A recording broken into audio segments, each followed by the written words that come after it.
আসসালামু আলাইকুম রহমতুল্লাহ বরকাত। ওয়ালাইকুম আসসালাম ওয়া রাহমাতুল্লাহি ওয়া বারাকাতুহু। পূর্বের না এবারে তোমাদের জন্য প্রশ্ন হলো, কোন 5 দিন রোজা রাখা হারাম? কোন 5 দিন রোজা রাখা হারাম?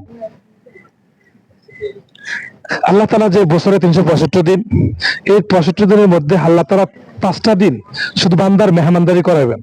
এই 5 দিন যদি কেউ রোজা রাখে তাহলে তার রোজা হবে না, তার রোজা রাখা, এই 5 দিনে রোজা রাখা হারাম। 365 দিনের মধ্যে অন্যান্য দিন রোজা রাখলে আল্লাহ তালা সব দান করবে, শুধু এই 5টা দিন রোজা রাখলে আল্লাহ তালা কি করবেন? রোজা রাখা নিষেধ করছেন আল্লাহ তালা। এই 5টা দিন কোন কোন দিন? চেষ্টা করে বলতে হবে, বলো। রোজা ঈদ আর কোরবানি ঈদ আর কোরবানি ঈদের লাস্টের পরে 3 দিন। মাশাআল্লাহ মাশাআল্লাহ, উত্তর সঠিক হয়েছে।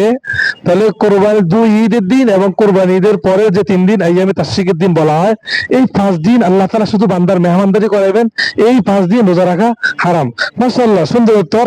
তোমার জন্য অবশ্যই তোমার স্পেশাল পুরস্কার রয়েছে ইনশাআল্লাহ। দ্বিতীয় প্রশ্ন, কোন বাদশাহ চিঠি দিয়ে নদীর জোয়ার ভাটা ডেকে আনতেন? এই অনেক সময় দেখা গেছে নদীতে পানি নাই, আবার দেখা গেছে পানি আছে বেশি, বাস কোন বাদশাহ চিঠি দিয়া নদীর মধ্যে জোয়ার ভাটা নিয়ে আসতেন? হযরত ওমর রাদিয়াল্লাহু তাআলা আনহু। বাকিটাকে উত্তর তো দেয় না, শুধু একজন দিলে হবে নি।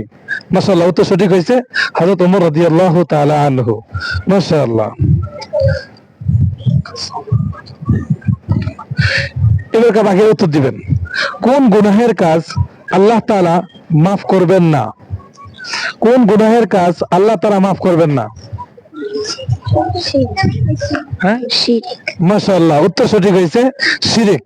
আল্লাহ তাআলা যারা শরীক করা, এটা আল্লাহ তাআলা বিলকুল পছন্দ করেন না। সুতরাং যারা শিরিক করে আল্লাহ তাআলা তাদের কি করে না, মাফ করবেন না। এই যে বিভিন্ন মুসলমান ছাড়া অন্যান্য ধর্ম যারা আছে, হিন্দুরা, খ্রিস্টানরা, তারা আল্লাহ তাআলার সাথে একাধিক ইলাকে শামিল করে, এই জন্য তাদের কি করেন, আল্লাহ তাআলা কোনো কোনো তাদেরকে মাফ করবেন না। মাশাআল্লাহ, তোমাদের উত্তর তিনটাই সঠিক হয়েছে, তোমার জন্য অবশ্যই পুরস্কার রয়েছে। জাযাকাল্লাহ খাইর।